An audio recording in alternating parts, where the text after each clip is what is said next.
Shalom Bapak Ibu yang dikasihi Tuhan. Saat ini kita akan mulaikan ibadah kategorikal ministry. Saya mengajak Bapak Ibu sekalian, mari sama-sama kita bersatu dalam doa. Bapa yang baik, terima kasih buat kasih setiamu dalam hidup kami. Pada saat ini Tuhan, kami akan menaikkan ibadah kami. Kami mau menaikkan syukur kami di hadapan Tuhan sebab kebaikan-Mu dalam kehidupan kami. Terima kasih Tuhan, berkati ibadah kami pada hari ini. Dalam nama Tuhan Yesus Kristus. Haleluya. Amin.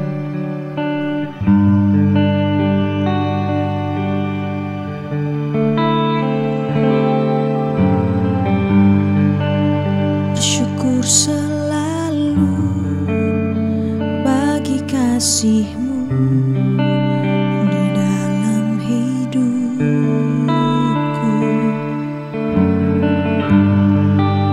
Entahkan ku ragu atas rencana-Mu di masa depanku.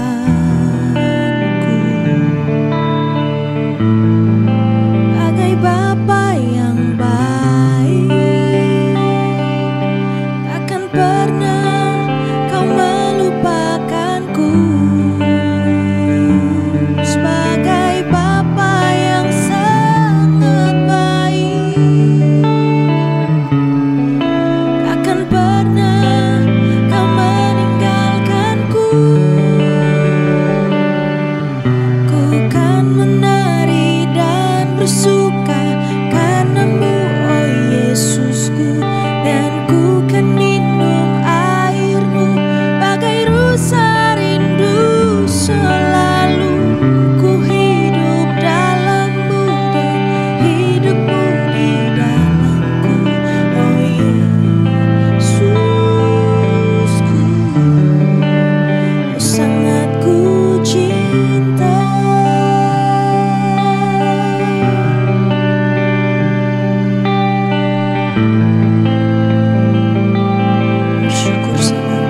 kasih Tuhan, terima kasih.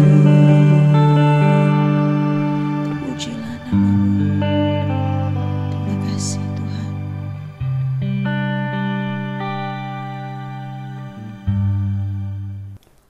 Salam saudara yang dikasihi Tuhan. Sebelum kita mendengarkan firman Tuhan, mari kita berdoa terlebih dahulu.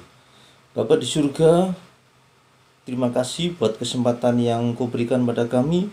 Kami mau mendengarkan firman-Mu, kami mau belajar firman-Mu. Pimpin hamba-Mu, pimpin kami semua yang mendengarkan, yang menyaksikan video ini, biar kami boleh semua diberkati oleh firman Tuhan.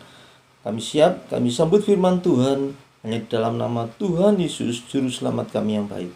Amin. Bapak Ibu kasih Tuhan, Shalom. Kita mau belajar firman Tuhan yang terdapat dalam Injil Yohanes pasal yang ke-14 ayat yang ke-6. Yohanes 14 ayat yang ke-6, saya bacakan. Demikian bunyi firman Tuhan. Kata Tuhan Yesus kepadanya, Akulah jalan dan kebenaran dan hidup. Tidak ada seorang pun yang datang kepada Bapa kalau tidak melalui aku. Puji Tuhan. Bapak Ibu kasih Tuhan, beberapa hari terakhir ini kita mungkin Bapak Ibu sudah menyaksikan gitu ya. Kita mungkin dihebohkan dengan ajaran yang namanya Kristen progresif atau kekristenan progresif gitu ya. Ajaran ini mengatakan bahwa Allah itu kasih ya, karena Allah itu kasih, maka sebetulnya keselamatan itu juga ada tanpa melalui Tuhan Yesus. Asalkan yang penting dalam hidup orang itu ada kasih, atau dia mampu melakukan perbuatan kasih, mengasihi sesama manusia. Jadi walaupun di luar kekristenan, walaupun tanpa percaya kepada Tuhan Yesus sebagai juru selamatnya secara pribadi, maka dia bisa selamat. Nah, tentu saja ajaran ini sangat bertentangan dengan kebenaran firman Tuhan. Bapak Ibu, kita nggak perlu heran, kita nggak perlu heboh begitu ya, mendengar, menyaksikan adanya ajaran-ajaran yang menyimpang seperti ini. Ingat, sejak awal gereja mula-mula, sejak awal kekristenan, yang namanya bidat, yang namanya penyesatan itu sudah mulai ada sampai sekarang, termasuk yang sekarang ini ya, kekristenan atau Kristen progresif ini gitu ya. Contohnya misalnya adanya Yudaisme yang merongrong kekristenan, dalam arti orang-orang Yahudi yang sudah menjadi percaya itu memaksa orang-orang yang non-Yahudi juga menambahi ketaatan kepada hukum Taurat selain iman kepada Tuhan Yesus. Sehingga Rasul Paulus menentang ya, Rasul Paulus menegaskan bahwa keselamatan itu hanya melalui iman kepada Tuhan Yesus ya, tanpa melakukan lagi ritual-ritual Taurat seperti itu gitu ya. Kemudian ada juga ajaran gnostik ya, dari kebudayaan Helenistik Yunani gitu ya. Contohnya adopsianisme dan doketisme ya. Adopsianisme mengajarkan bahwa Tuhan Yesus itu manusia biasa, tapi dia sempurna, dia baik, tidak ada kesalahan, tidak ada dosa. Maka ketika dia dibaptis, maka dia diubah, diangkat menjadi Allah gitu ya. Tentu saja ini juga salah gitu ya. Nggak mungkin manusia bisa jadi Allah. Yang betul adalah Allah yang jadi manusia ya. Ada juga doketisme. Doketisme itu mengajarkan bahwa Tuhan Yesus itu Allah sempurna, kemanusiaannya cuma semu gitu ya, tidak sungguh-sungguh manusia. Ini juga salah gitu ya. Ajaran ini juga sama sebetulnya, dipengaruhi budaya Yunani gitu ya, kebudayaan Yunani, bahwa Allah itu roh itu kudus, roh itu suci, nggak mungkin bisa menjadi manusia, bisa menjadi daging yang berdosa ya. Tentu saja ini juga salah. Kalau Tuhan Yesus kemanusiaannya semu ya, maka ketika dia disiksa, ketika dia disalib, maka sebetulnya dia cuma pura-pura saja gitu ya. Tentu saja tidak seperti itu gitu ya. Jadi Bapak Ibu kasih Tuhan, yang namanya bidat, yang namanya penyesatan terhadap kekristenan itu sudah banyak dari dulu. Ada banyak macamnya gitu ya. Saya cuma memberikan contoh tadi itu toh ya. Nah, ajaran Kristen progresif tentu tidak sesuai dengan kebenaran firman Tuhan. Yohanes 14 ayat yang ke-6 dikatakan, Akulah jalan dan kebenaran dan hidup. Tidak ada seorang pun yang datang kepada Bapa kalau tidak melalui aku, melalui Tuhan Yesus gitu ya. Kata akulah ya, Tuhan Yesus mengatakan akulah. Itu sebetulnya sejajar dengan Keluaran 3 ayat 14. Keluaran 3 ayat 14, di situ firman Allah kepada Musa ya, aku adalah aku ya, lagi firman-Nya, beginilah kau katakan kepada orang Israel itu, akulah aku ya, Allah gitu ya, telah mengutus aku kecil Musa kepadamu, kepada bangsa Israel gitu ya. Jadi Allah itu mengatakan aku adalah aku, menunjukkan bahwa dia memang Allah itu, bahwa dia adalah sang pencipta. Dia tidak diciptakan, dia tidak berasal dari siapapun ya. Dialah pencipta itu sendiri. Kemudian ayat selanjutnya baru disebutkan bahwa namanya adalah Yahweh. Dia adalah Allah Isa, Allah Abraham, Ishak dan Yakub. Artinya Allah nenek moyang bangsa Israel itulah Allah yang juga disembah oleh Musa itu ya, bangsa Israel. Allahnya Abraham itu sama dengan Allahnya Musa, sama dengan Allahnya Abraham, Ishak dan Yakub, sama dengan Allah bangsa Israel. Kenapa? Karena memang pada saat itu bangsa Israel mengenal Allah dengan panggilan El atau Elohim. El itu tunggal, Elohim itu jamak. Nah, bangsa-bangsa di sekelilingnya itu juga mengenal Allah dengan sebutan Elohim, walaupun mereka juga ada yang menyembah berhala gitu ya. Nah, supaya lebih spesifik, supaya bangsa Israel tidak salah menyembah Allah, maka Allah memperkenalkan namanya, memperkenalkan dirinya kepada Musa. Tapi sebetulnya sama, Elohim itu juga adalah Yahweh. Artinya bukan Elohim berhala, tapi Elohim Allah gitu ya. Tuhan Allah, Allah Yahweh, Allah Yahweh gitu ya. Kemudian kata akulah itu juga sejajar dengan perkataan Tuhan Yesus di beberapa ayat ya. Misalnya Yohanes 10 ayat 9, akulah pintu. Barang siapa masuk melalui aku, ia akan selamat, dan ia akan masuk dan keluar dan menemukan padang rumput. Artinya perkataan akulah itu ya, akulah pintu, aku adalah aku, itu sama, sederajat. Ini menunjukkan bahwa Tuhan Yesus itu memang Allah gitu ya. Kemudian Yohanes 8 ayat 12, Tuhan juga mengatakan, maka Tuhan Yesus berkata pula kepada orang banyak, katanya, akulah terang dunia. Barang siapa mengikut aku, ia tidak akan berjalan dalam kegelapan, melainkan ia akan mempunyai terang hidup ya. Jadi kata akulah di situ sama, sejajar gitu ya. Tingkat kekuasaannya, tingkat otoritasnya sama dengan ketika Allah memperkenalkan namanya kepada Musa ya. Kemudian perkataan Tuhan Yesus ini, akulah jalan, kebenaran dan hidup, akulah pintu, akulah terang dunia, itu sama gitu ya. Ini menunjukkan bahwa Tuhan Yesus memang adalah Allah gitu ya. Bapak Ibu kasih Tuhan, pelajaran yang kita dapat dari firman Tuhan Yohanes 14 ini ayat 6, yang pertama dikatakan tadi akulah jalan ya. Kata jalan ya, kemudian juga kata hidup, kata kebenaran dan kata hidup itu kalau Bapak Ibu belajar gramatikalnya atau tata bahasa dalam bahasa Yunani itu tunggal ya.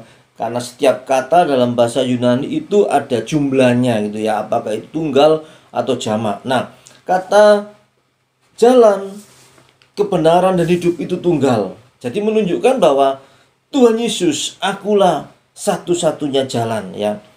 Konsep keselamatan dalam BL ya, umat Allah diajarkan beriman kepada Allah. Beriman kepada Allah, dan ritual ya, disertai dengan ritual apa? Yaitu kurban pendamaian. Jadi umat Allah yang berdosa ya, karena setiap manusia keturunan Adam dan Hawa sudah mewarisi yang namanya dosa keturunan, dosa asali, dosa dari Adam dan Hawa. Semua manusia itu sudah jatuh dalam dosa gitu ya, sudah kehilangan kemuliaan Allah. Maka di dalam iman PL setiap tahun selalu ada yang namanya kurban pendamaian. Darah binatang dicipratkan, ditutup pendamaian ya, ditutup tutup tabut perjanjian begitu, dan di situ murka Allah diredakan, manusia yang berdosa didamaikan dengan Allah yang tentu saja Allah yang kudus tidak bisa menerima manusia yang berdosa. Jadi binatang yang disembeli itu untuk mendamaikan atau sebagai kurban pendamaian untuk manusia yang berdosa. Oleh karena itu kurban PL ini, konsep keselamatan PL ini itu sebenarnya adalah bayang-bayang atau itu hanya tipologi terhadap kurban Kristus di dalam perjanjian baru gitu ya. Nah, kurban PL darah binatang yang dicipratkan, yang dicurahkan, sedangkan manusia yang berdosa. Oleh karena itu belum sempurna, sehingga tiap tahun selalu ada yang namanya kurban pendamaian ya, kurban pendamaian atas dosa manusia gitu ya, atas dosa umat Allah gitu ya. Tapi tetap dalam konsep iman ya, iman kepada Allah gitu ya. Dan Allah yang memerintahkan itu gitu ya. Nah, dalam konsep keselamatan perjanjian baru, dalam perjanjian baru tetap iman kepada Allah ya, tetapi melalui karya Tuhan Yesus atau karya Allah melalui Tuhan Yesus gitu ya. Di mana itu adalah penggenapan terhadap kurban PL tadi gitu ya. Dan di situ kita lihat ya, Tuhan Yesus itu manusia ya. Allah yang menjadi manusia, tapi dia juga manusia, artinya manusia 100%, manusia sejati ya, manusia jangan mengatakan 100%, nanti jadinya 200%, tidak enak gitu ya. Manusia sesungguhnya, manusia sejati. Kenapa? Dia juga bisa ngantuk, dia bisa lapar, dia bisa lelah, bahkan ketiduran ya, dia bisa emosi, bisa marah, dia bisa sedih, menangis gitu ya. Itu menunjukkan pribadi sebagai manusia. Dia secara fisik manusia. Tapi ingat, dia tidak berasal dari benihnya Yusuf, tetapi dari Roh Kudus. Artinya Tuhan Yesus tidak mewarisi dosa keturunan, dosa asali, dosa Adam dan Hawa. Jadi darah Kristus itu darah yang bersih, darah yang suci, tidak tercemar dosa Adam, sehingga dikatakan darah yang mahal gitu ya. Manusia yang berdosa, Tuhan Yesus sebagai manusia yang dikurbankan ya, yang berkurban gitu ya. Kalau kita berpikir begini ya, masuk akal enggak ya? Logikanya masuk apa enggak ya? Yang berdosa itu banyak orang ya, seluruh manusia yang di muka bumi ini. Sedangkan yang mengorbankan dirinya cuma satu, Tuhan Yesus. Masuk enggak logikanya? Nah, logikanya masuk, tetap masuk. Dengan logika begini, kita menerima yang namanya dosa asali. Kita terima itu. Adam dan Hawa jatuh dalam dosa, maka seluruh keturunan, kita ingat bahwa seluruh manusia di bumi ini adalah keturunan Adam dan Hawa. Kenapa? Karena memang Allah, Alkitab tidak mengatakan bahwa Allah menciptakan manusia yang lain selain Adam dan Hawa. Jadi kita semua adalah keturunan Adam dan Hawa. Kita semua mewarisi yang namanya dosa asali. Nah, kalau prinsip itu kita terima, maka ketika Tuhan Yesus sudah menebus kita, ya bukan menebus dosa, menebus kita yang berdosa, artinya merampas dari iblis itu ya, merampas dari maut, merampas dari cengkraman kuasa dosa begitu ya. Kita ditebus ya. Darah Kristus tadi menebus kita ya. Pengorbanan Kristus menebus kita. Maka logikanya masuk ya, ketika kita percaya kepada kematian dan kebangkitan Kristus, kita terhisap di dalam kematian dan kebangkitan Kristus. Artinya Kristus sendiri menebus manusia semua yang percaya ya, manusia berdosa yang percaya itu masuk, logikanya masuk begitu ya. Jadi Tuhan Yesus itu jalan, satu-satunya jalan menuju kepada Bapa, menuju kepada keselamatan. Kisah para rasul pasal 4 ayat yang ke-12 dikatakan, dan keselamatan tidak ada di dalam siapapun juga selain di dalam Dia. Sebab di bawah kolong langit ini tidak ada nama lain yang diberikan kepada manusia yang olehnya kita dapat diselamatkan. Puji Tuhan, Bapak Ibu kasih Tuhan, kita sebagai orang percaya, kita sudah menerima keselamatan itu gitu ya. Tuhan Yesus jalan, satu-satunya jalan kepada Bapa, satu-satunya jalan kepada keselamatan. Kalau para nabi di dalam BL itu hanya penunjuk jalan. Mereka hanya menunjukkan ini loh jalan kepada Allah gitu ya. Mereka hanya menunjukkan jalan. Mereka bukan jalan itu sendiri, tetapi Tuhan Yesus itu jalan, bahkan satu-satunya jalan. Kalau imam besar BL itu hanya mempersembahkan kurban binatang ya, darah binatang gitu ya. Tetapi Tuhan Yesus sebagai imam besar menurut peraturan Melkisedek, dia bukan hanya sebagai imam besar, tapi dia mempersembahkan dirinya sendiri, darahnya sendiri gitu ya. Dan ini sebetulnya adalah puncak dari kasih Allah kepada manusia, di mana Allah yang turun sendiri gitu ya, Allah anak yang turun sendiri menjadi manusia, menebus manusia yang berdosa gitu ya. Jadi akulah satu-satunya jalan ya. Kemudian yang kedua, sama, kata kebenaran itu juga tunggal gitu ya. Artinya Tuhan Yesuslah satu-satunya kebenaran, tidak ada kebenaran dari yang lainnya gitu ya. Kalau para nabi di PL hanya memancarkan kebenaran dari Allah ya. Ketika mereka percaya kepada Allah, mereka melakukan firman Allah, mereka bisa berbuat kebenaran. Tetapi nabi itu bisa gagal ya. Nabi tetap manusia, bisa gagal, bisa salah, bisa berdosa. Tuhan Yesus tidak. Yunus sempat menolak perintah Allah. Elia sempat putus asa, bahkan ingin mati. Musa karena emosi sempat tidak taat pada perintah Allah gitu ya. Tapi Tuhan Yesus itu sempurna ya. Tuhan Yesus itu sempurna. Ingat, Tuhan Yesus waktu diadili oleh Pilatus ya. Pilatus itu seorang gubernur Romawi yang kurang lebih masa baktinya, masa pemerintahnya tahun 26 sampai 37 Masehi, dan dia adalah gubernur Romawi yang paling terkenal. Kenapa? Karena dia yang mengadili Tuhan Yesus gitu ya. Imam besar Kayafas gitu ya. Itu juga seorang imam besar, menantunya Hanas gitu ya. Dia menjabat kurang lebih tahun 18 sampai 36 Masehi. Nah, Tuhan Yesus diadili oleh Pilatus, oleh Romawi, bahkan oleh tua-tua Yahudi, tetapi tidak didapati kesalahannya. Bahkan orang-orang ahli Taurat, tua-tua Yahudi itu menampilkan para saksi dusta. Tetapi para saksi dusta itu kesaksiannya saling bertentangan. Artinya mereka gagal ya mencari kesalahan Tuhan Yesus. Baru ketika mendengar pengakuan atau Tuhan Yesus tidak menolak bahwa dia adalah anak Allah, bahwa dia adalah Allah gitu ya, bahwa dia adalah Mesias gitu ya, maka disitulah Tuhan Yesus dijatuhi hukuman mati. Sebetulnya itu pun juga bukan kesalahan, tapi karena mereka tidak percaya kemesiasan Tuhan Yesus, mereka tidak percaya keilahian Tuhan Yesus gitu ya, mereka tidak percaya bahwa Tuhan Yesus adalah anak Allah gitu ya. Jadi Bapak Ibu kasih Tuhan, Tuhan Yesus itulah satu-satunya kebenaran. Dia adalah sumber kebenaran. Sebagai orang percaya, kalau kita ingin mampu berbuat kebenaran, diberikan kemampuan untuk selalu berbuat kebenaran, maka datang, percaya kepada Tuhan Yesus. Jadikan Tuhan Yesus sebagai juru selamat kita secara pribadi, maka kebenaran Tuhan Yesus terpancar dalam hidup kita. Kita bisa mampu melakukan kebenaran. Kita bisa melihat mana yang salah, mana yang benar, sehingga kita tidak salah dalam melangkah, dalam melakukan suatu perbuatan, mengambil keputusan dan lain sebagainya. Karena Tuhan Yesus adalah satu-satunya kebenaran. Ketika kita percaya kepada Dia Sang Pemberi kebenaran, maka kita juga bisa memancarkan kebenaran dalam hidup kita. Yang terakhir, Dia juga adalah hidup. Yohanes 14 ayat yang ke-6 tadi kan dikatakan bahwa Akulah jalan dan kebenaran dan hidup ya. Bapak Ibu kasih Tuhan, Tuhan Yesus itu anak Allah ya, Allah yang menjadi manusia ya. Tuhan Yesus itu naturnya, hakikatnya itu sama dengan Allah Bapa. Allah dia adalah Allah.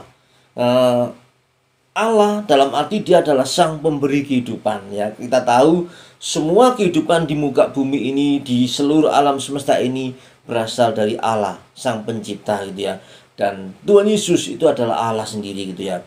Yohanes 11 ayat yang ke-25 dikatakan, Yohanes 11 ayat 25, jawab Tuhan Yesus, akulah kebangkitan dan hidup. Barang siapa percaya kepadaku, ia akan hidup walaupun ia sudah mati. Bapak Ibu kasih Tuhan, Tuhan Yesuslah sang pemberi hidup. Tuhan Yesus itu adalah hidup itu sendiri. Artinya kalau para nabi ya, umat Allah di dalam PL, imam-imam, para guru-guru ya, itu mereka hanya sekedar mengajarkan supaya umat Allah itu percaya kepada Allah, supaya bisa mendapatkan hidup kekal, mendapatkan keselamatan. Tetapi Tuhan Yesus bukan hanya mengajarkan, tapi Dia adalah sumber kehidupan itu sendiri gitu ya. Karena Dia adalah Allah. Yohanes 10 ayat 17 sampai 18 dia dikatakan begini, Alkitab mengatakan begini, Bapa mengasihi aku aku itu A-nya kapital, Tuhan Yesus berarti ya. Bapa mengasihi aku oleh karena aku memberikan nyawaku untuk menerimanya kembali. Tidak seorang pun mengambilnya daripadaku, melainkan aku memberikannya menurut kehendakku sendiri. Aku berkuasa memberikannya dan berkuasa pula mengambilnya. Inilah tugas yang kuterima dari Bapakku.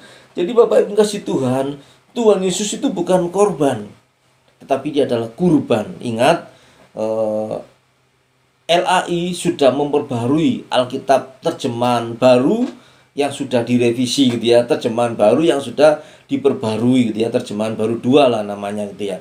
Kata korban itu sudah direvisi menjadi kurban. Kenapa? Kalau kata korban itu konotasinya kan tidak enak. Korban tabrak lari, korban pembunuhan begitu ya. Nah, Tuhan Yesus bukan korban. Walaupun memang Tuhan Yesus ditangkap oleh orang-orang Romawi ya, atas perintah tua-tua Israel ya, orang-orang Farisi ahli Taurat gitu ya, atas petunjuk Yudas sang pengkhianat gitu ya. Tetapi Tuhan Yesus tidak tertangkap, artinya dia menyerahkan diri gitu ya. Dalam arti kalau dia mau melawan ya, kalau dia tidak mau menyerahkan diri bisa ya. Banyak kali kesempatan ketika Tuhan Yesus mau ditangkap, tiba-tiba celing Tuhan Yesus menghilang dia. Orang banyak takut menangkap Tuhan Yesus di depan umum gitu ya. Kenapa? Karena memang banyak orang banyak yang mengagumi Tuhan Yesus sebagai guru, sebagai nabi, sebagai yang membuat mujizat ya, sang pembuat mujizat. Karena Tuhan Yesus banyak kali melakukan perbuatan kasih dengan menolong sesamanya, menolong manusia, menyembuhkan, memberi makan dan lain sebagainya gitu ya. Nah, jadi Tuhan Yesus bukan korban, karena dia memang menyerahkan nyawanya, memang atas kehendaknya sendiri, atas kerelaannya.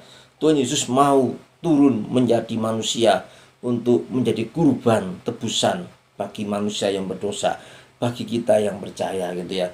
Kemudian Yohanes 3 ayat 16, ini ayat hafalan kita gitu ya, ayat emas kita yang sudah pasti kita hafal gitu ya. Karena begitu besar kasih Allah akan dunia ini, sehingga ia telah mengaruniakan anaknya yang tunggal, supaya setiap orang yang percaya kepadanya tidak binasa, melainkan beroleh hidup yang kekal ya.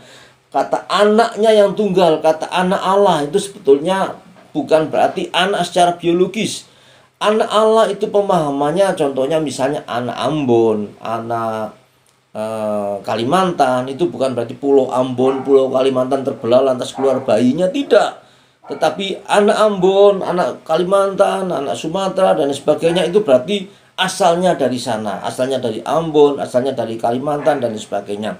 Anak Allah itu berarti asalnya dari Allah, atau dengan kata lain Tuhan Yesus memang adalah Allah sendiri gitu ya. Allah Tritunggal, Allah Bapa, Allah Anak dan Allah Roh Kudus. Allah Anak turun menjadi manusia, mengambil rupa sebagai manusia juga gitu ya, dan dia mau menjadi kurban tebusan bagi manusia yang berdosa. Bukan kurban itu menebus dosa, tapi menebus manusianya yang berdosa gitu ya. Jadi ketika kita percaya kepada Tuhan Yesus, dan Tuhan Yesus adalah juru selamat kita secara pribadi, dikatakan setiap orang yang percaya kepadanya tidak binasa, melainkan beroleh hidup yang kekal. Kata hidup itu dalam bahasa Yunani zoe gitu ya, artinya hidup yang kekal, hidup eternal gitu ya, eternal life, hidup yang kekal begitu.